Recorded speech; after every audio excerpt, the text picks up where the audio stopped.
Hello. Hello. Good evening. Thank you for coming. You're welcome.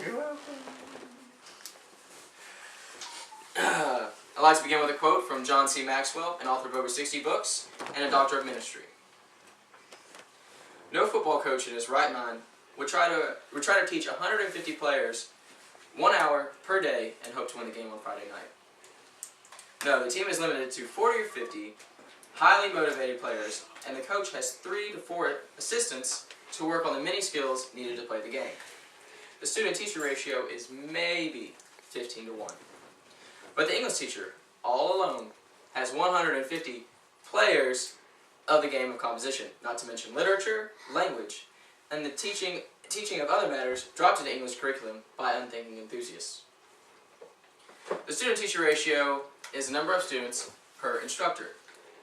Does anyone here prefer a smaller class or a larger class? Smaller. Smaller class. Larger? I'm here to convince you otherwise. I'm here to convince you that a smaller student-teacher ratio is more effective and creates a better learning environment.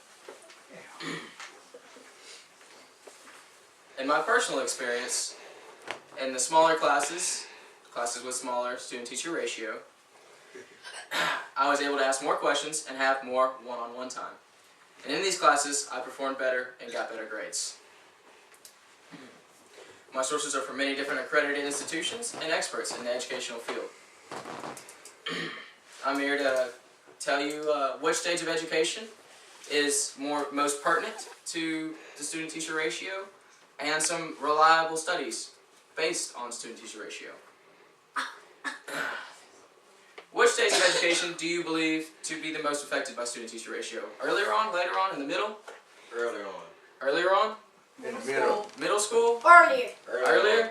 Earlier. I'm here to convince you that it was earlier on. According to the Center for Public Education, kindergarten through the 3rd grade is most greatly affected by the student-teacher ratio. In K through 3rd grade, students reach higher goals as the size of the class decreases. The magical number is 18. Any more kids than 18 has shown to be the class losing effectiveness. According to the National Institute of Early Education Research, state-sponsored programs regarding preschool have no limit to class size. This can be an issue based on the studies by the Center for Public Education.